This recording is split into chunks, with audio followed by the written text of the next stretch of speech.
Hello friends, Sativ here, and in this video I'll be explaining everything I've learned about Assassination in my time playing it through Mists of Pandaria. I'm still learning Assassination myself. It's helped me become more aware of my energy, combo points, and how I use my cooldowns. The spec itself is also a lot of fun. It's a refreshing change of pace from sub. While Assassination's weaknesses force me to play sub in any competitive situation, I'm still searching for a comp that it works with. All in all, Assassination is a very demanding spec. So let's take some time to examine the spec and how it works. Then we'll cover some talents after that, go into openers, and we'll finish up with some basics to part with. How to play Assassination. Energy pooling and combo point management is key to success as Assassination. This means being aware of your energy and not spamming your abilities. Mutilate can proc dispatch at no cost, so spamming Mutilate can waste procs if you're not careful. Combo point management means having a plan for your combo points, using them correctly and in the most efficient manner possible. Envenom refreshes your slice and dice to its fullest duration. That means you can 1-point slice and dice and turn it into a 5.1. Rupture is your energy regeneration tool. Venomous wounds is a chance to trigger off everything you rupture.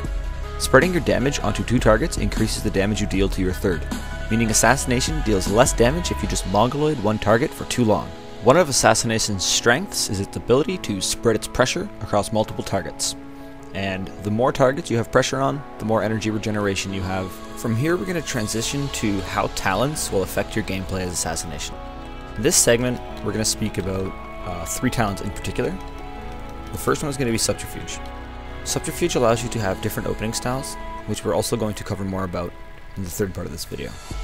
But for now, I'd like to say that Subterfuge is better than Shadow Focus simply because of the utility it provides on re-stealths. You can land cheap shots and garrotes to peel, and if you're using Cloak and Dagger, which I don't like to do as much as using Shadow Step, it'll be pretty good for peels, especially on vanishes. Next we're going to talk about how Paralytic Poison and Envenom have great synergy with one another. So the way Envenom works is, when you Envenom you get a buff which increases your chance to proc poisons. Now, this buff combined with a good full bar of energy will allow you to have up to 6 seconds of force proc poisons basically. So watch. Envenom, Mutilate, Dispatch, proc. You can force your Paralytic to stun before you kidney shot that way, or out of a garrote. One thing worth mentioning is the Shiv effect. The Shiv for Paralytic Poison, as many of you know, is a 3 or 4 second route. I can't quite remember for sure. Yeah, a 4 second route. This 4 second route is really useful for putting distance between you and other melee targets, or peeling melee off of your healers and stuff like that. So it's definitely to be utilized if you're going to play Assassination, because you need as much utility as you can get. Assassination rogues don't really have a whole lot to their toolkit, because as we all know, Shadow Dance is freaking wicked and it's really hard to, you know, compensate for that loss. But having this route, you know, having Subterfuge as well helps that a little bit, which leads me into the next part. This next talent is the only thing that keeps Assassination reasonably respectable. So, you know, once you get into a normal rotation, you've got your everything up, you know, your rupture's rolling, you have a good slice and dice, but you get stuck at ranged because you're being Nova'd and kited and stuff. Well, as Assassination, your poisons proc off your melee from range, so you deal some significant damage while you're being kited. And the fact that you can generate combo points as you approach your target is excellent. You know, while you're approaching your target, you can get some combo points and rupture them off.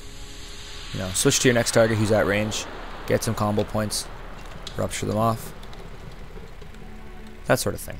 One thing I'd like to touch base on briefly is Shadow Step and why I like it.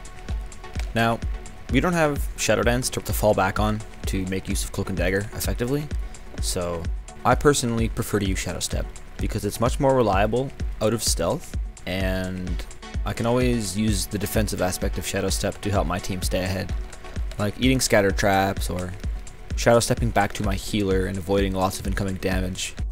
Again, more utility helps the spec compete.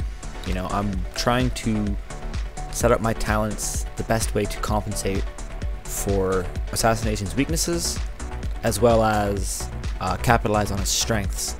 like using paralytic poison. Alright, let's talk a little bit about how we should open as Assassination. This is my favorite opener so far. I'll Groat first, then Slice and Dice, followed up with a Cheap Shot. From here, I'll pull energy, Mutilate once, and Rupture. If I'm lucky, I'll proc a Dispatch, letting me Envenom for 1 point, refreshing my Slice and Dice to maximum. If not, I can just Mutilate again, and Envenom off that. It's important to get your Slice and Dice up quickly and easily, off that one little point, and then from that point onward, make sure that your Rupture does not fall. Your Rupture is your primary source of generating energy, so getting your Rupture up as soon as possible is important. It's worth noting that a Groat also ticks and also generates Venomous Wounds procs, but Groat ticks once every 3 seconds, whereas Rupture ticks once every 2 seconds. Now here's another opener that I've been using.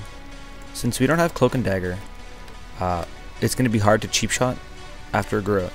So what I do is I Cheap Shot first, then Rupture immediately to get the energy rolling. Slice and Dice, off a Mutilate. Then pool energy a little bit, and Envenom. From here you can Mutilate twice, get your Rupture rolling on 5 points, and start pooling energy. This is an efficient opener that gets Rupture up as fast as possible, followed by Slice. Since you're not envenoming right away, not having Slice and Dice up is not that detrimental. This video is getting pretty long-winded, so I'm going to leave you with some basic things to think about here. Assassination has one special job.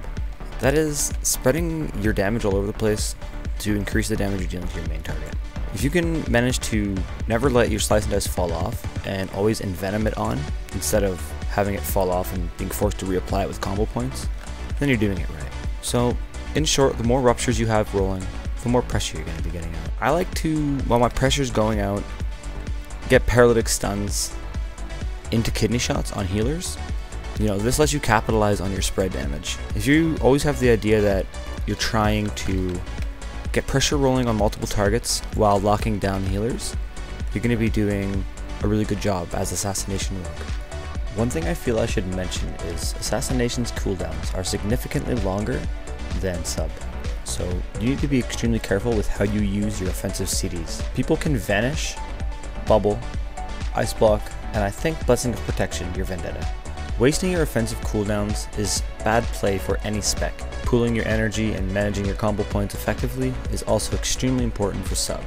So I feel my time playing Assassination is greatly improving my Sub gameplay. I'm going to let the rest of this 2v2 match play off for you guys to enjoy.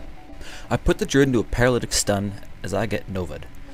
I get feared, I instantly Trinket. The Druid's struggling to escape in bear form as I vanish and land a Garrote on him. The Druid goes down here, but my teammate dies as well. I struggle to get a re-stealth as the Warlock is random firing. He has his cooldowns popped. I Shadow Step and Garrote, then Cheap Shot. I Mutilate and Rupture.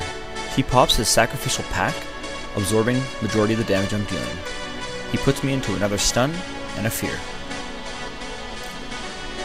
I'm forced to sit the sphere as I have no Will of the Forsaken or Trinket. I cloak his damage and try and catch a re-stealth here.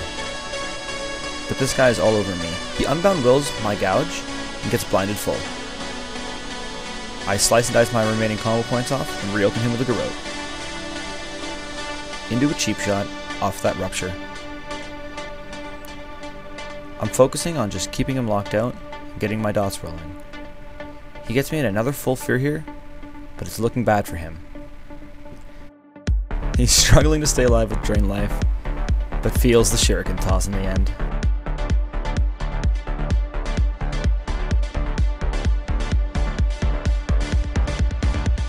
He's ever tapping his health back, but there's no point. He's gonna fall over in the end anyway. Well, that's all for the Assassination Guide. I mean, these are just basic things I've picked up over the course of Mists of Pandaria. I've played Assassination before, but much like Rogue has changed, Assassination has changed as well. I hope you guys have enjoyed what you've watched, and are looking forward to our next videos, because there's always all sorts of wicked stuff coming out for you guys. So until next time, I'm Sativ, and I want you guys to stay sneaky. And I also really like the defensive aspect of Shadow Step too. That's one of the things that really, you know, I actually suck at live commentary. In case anyone was wondering, I suck at live commentary, so I just fuck it up all the time. But I try really hard, and I just keep doing it over and over again for you guys. So hope you enjoyed the video. This is definitely going to be the outro.